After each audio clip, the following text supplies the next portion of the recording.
vocês estão? Chegamos na nossa terceira viagem.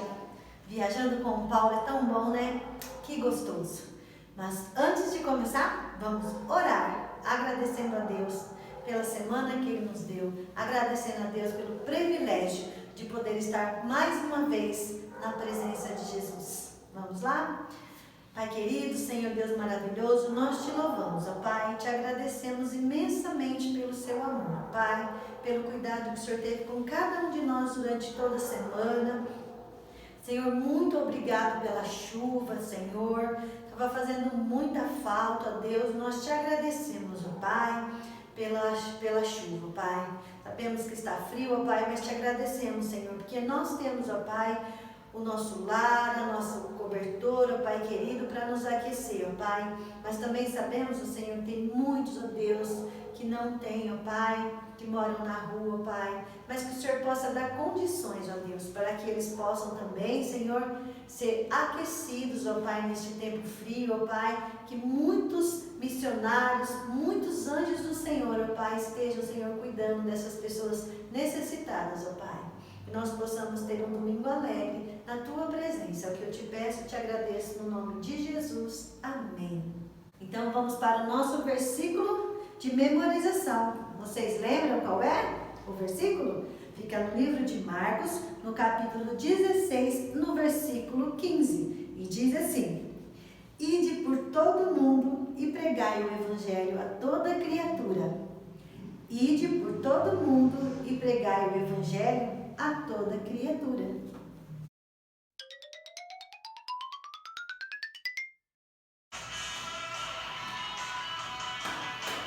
Todos os povos irão cantar, todas as línguas irão declarar que Jesus Cristo é o Senhor de todas as nações.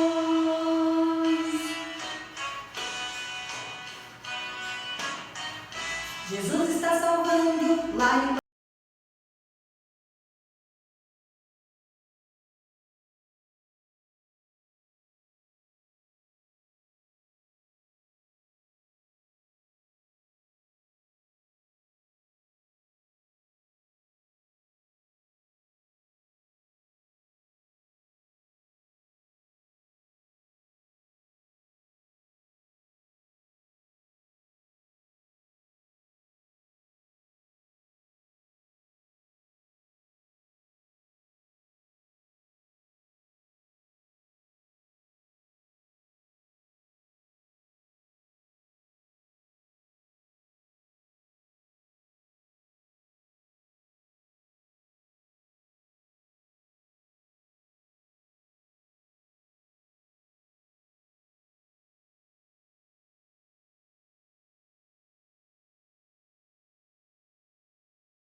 Então, nós vamos continuar na nossa viagem missionária com o apóstolo Paulo, o apóstolo que amou Jesus desde o primeiro instante que ele viu Jesus. Lembram que a gente disse que Paulo voltou para Antioquia? Deixa eu achar lá o meu Paulo aqui. Que Paulo estava aqui na Antioquia. E Paulo saiu da Antioquia a pé, caminhando, e chegou em Éfeso. E na cidade de Éfeso, ele encontrou alguns amigos que ele já tinha evangelizado. Em Éfeso tinha muitos discípulos que não tinham recebido ainda o Espírito Santo, né? Então Paulo explicou para eles sobre a terceira pessoa, a Trindade, né? Pai, o Filho e o Espírito Santo. Então Paulo orou com muita fé para que Deus permitisse que aqueles homens sentissem o poder de Deus. E a oração de Paulo estremeceu todo aquele lugar, e eles puderam sentir a presença de Deus ali. Depois que Paulo orou ali, né, eles puderam ver quantos milagres Deus permitiu ser feito através de Paulo, através do ensinamento de Paulo. Em Éfeso era uma cidade que adorava muitos deuses, né? Os mágicos, os feiticeiros de Éfeso vieram ao encontro de Paulo e jogaram seus livros de feitiçaria todos no fogo, né? Os seus livros de encantamento, e jogaram tudo no fogo, deixaram aquela vida pecaminosa e se converteram a Jesus. Sabe, crianças? Muitas vezes a gente não vê maldade, não vê malícia, não vê nada de errado quando a gente brinca de magia, brinca de ser mágico, brinca de ser bruxa, né? Brinca com essas coisas. Mas isso não é legal. Você que é de Jesus, você que é de Deus, não pode ter esse desejo de ser como bruxos, como os feiticeiros, né? Deus não se agrada disso. Vocês têm que ter um coração puro, um coração voltado para a palavra de Deus, para a Bíblia, para os ensinamentos que a Bíblia nos dá, né? E os pais têm que ensinar as crianças no caminho que elas devem andar, né? Para que quando elas crescerem, elas não se desviem do caminho do Senhor, porque não é fácil. A gente vive nesse tempo que está tão difícil, só em casa, né? Muitas vezes só na internet, só vendo vídeo, coisas que desagradam a Deus, né? A internet também é muito boa, tem muitos vídeos, tem palestra, tem atividades, né, para vocês aprenderem sobre a Bíblia, né? Tem muita gente ensinando coisas legais através da internet, que vocês podem aprender e se aproximar mais de Deus, e se aproximar das pessoas que estão falando de Deus, anunciando aquilo que Deus tem feito na vida delas, não é verdade? Mas seguindo, né? Saindo de Éfeso, Paulo passa pela Grécia, Filipos, pega um barco e chega até a Troade,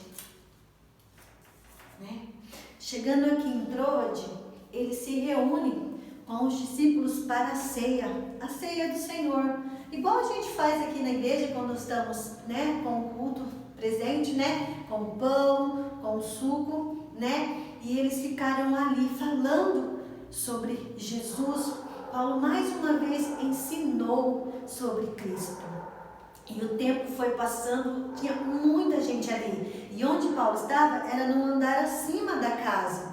E como tinha muita gente, alguns estavam na janela, né, do lado de fora, para ouvir a mensagem de Paulo. E a conversa se estendeu e eles ficaram conversando ali sem ver o tempo passar. E havia um jovem sentado na janela. E o jovem foi ficando sonolento, foi ficando com sono e caiu lá no chão. Aí todos ali acharam que ele tinha morrido, que aquele jovem tinha morrido. Paulo desceu as escadas, foi até lá, se colocou em cima do jovem e falou: calma, calma, o jovem está vivo, né? E todos voltaram, né? Então, para ouvir mais um pouquinho sobre os milagres de Jesus, sobre o trabalho de Paulo. E o tempo foi passando, a noite caiu e Paulo logo de manhã foi andar mais um pouquinho para falar mais da mensagem. De Trode, Paulo caminha até Assos a pé e pega um barco e passa pelas ilhas de Mitilene, Quios, Samos, pega outro barco e chega até aqui em Mileto.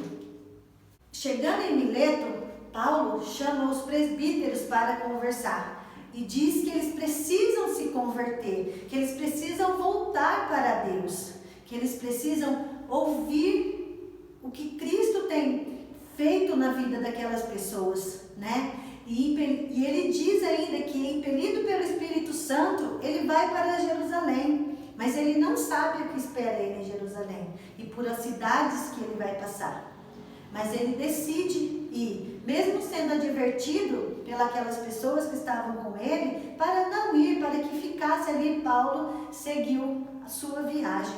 Depois que Paulo conversou com os presbíteros, ele saiu de Mileto, passou por Pátara, por Fenícia e chegou em Tiro. Chegando aqui em Tiro, todos aqueles que estavam ali, aquelas pessoas que ouviram a palavra de Deus, os discípulos, pediam para que Paulo novamente não fosse para Jerusalém, porque eles temiam pela vida de Paulo, né? Mas Paulo insistiu que ele tinha que ir, que ele sabia o propósito de Deus na vida dele, que ele tinha que ir. Todos o seguiram, né, até a praia, e aí Paulo pegou mais uma vez o barco, e Paulo sai da cidade de Tiro e passa pela cidade de Ptolomaida, Cesareia e chega a Jerusalém. E Paulo é recebido mais uma vez com muito carinho, com muito amor pelos discípulos, né? E os discípulos não queriam que Paulo continuasse a viagem dele, mas Paulo sabia que ele tinha que anunciar o Evangelho de Cristo. Paulo sabia que ele teria que fazer a obra do Senhor naquele momento. Paulo teve medo. Em alguns versículos fala que Paulo chorou, né? Ele teve medo, sim, porque ele sabia que a vida dele estava em perigo, mas isso não fez com que ele temesse. Paulo continuou a anunciar o Evangelho, Paulo continuou a pregar e fazer a vontade de Deus, porque a vontade de Deus na vida de Paulo é que ele ensinasse a todos sobre o nascimento, a morte e a ressurreição de Jesus. E que todos aqueles que nele crê, né, não iam ficar sozinhos, não iam ficar abandonados. Porque Jesus deixou o Espírito Santo com aqueles que nele crê para consolar, para confortar, para os ajudar. Então, Paulo termina aqui a sua viagem em Jerusalém, né? Mas Deus não permitiu que nada de mal acontecesse com Paulo. Os discípulos ficaram preocupados porque os judeus queriam agredir Paulo, né? Queriam expulsar Paulo de lá, né? E Paulo foi muito maltratado, mas Deus não permitiu que nada de mal acontecesse na vida de Paulo, porque Paulo ainda tinha que anunciar o Evangelho. Paulo tinha que ir para Roma ainda, mas Deus cuidou de Paulo em todo o tempo. Mas a nossa viagem se encerra aqui com Paulo na cidade de Jerusalém. Isso nos mostra que Deus, Ele é o mesmo lá com Paulo e é o mesmo hoje com a gente. Ele cuida, Ele guarda, Ele dá força, Ele dá ousadia para aqueles que não temem anunciar o Evangelho, né? Nós sabemos que tem muitos missionários que tem esse trabalho de anunciar o Evangelho em outros países e em outras cidades, né? E mais uma vez eu digo, nós temos um trabalho missionário também, e o nosso trabalho é orar, o nosso trabalho é dar dinheiro, sim, tem o Real Missionário da nossa igreja, né? Colaborar com aquilo que eles necessitam, né? Se você não sabe, não conhece nenhum missionário, fale com os presbíteros da nossa igreja e com as professoras dessa aula de aula, né? Se você se interessa a conhecer, a orar por uma pessoa, por um nome específico, fale com a gente, que a gente vai estar te ajudando a orar por um missionário. Que Deus nos abençoe. Senhor Deus, muito obrigado, Senhor, porque mais um dia nós podemos estar aqui, Senhor. Obrigado, Senhor, porque o Senhor nos tem dado bastante missionários, Senhor. E obrigado, Senhor, porque eles têm a coragem de viajar, ficar longe da família, para pregar a palavra do Senhor, Pai. Muito obrigado por todas essas pessoas, Senhor. Cuide delas cada dia e cuide de nós também, Pai. Em nome do Senhor Jesus, amém.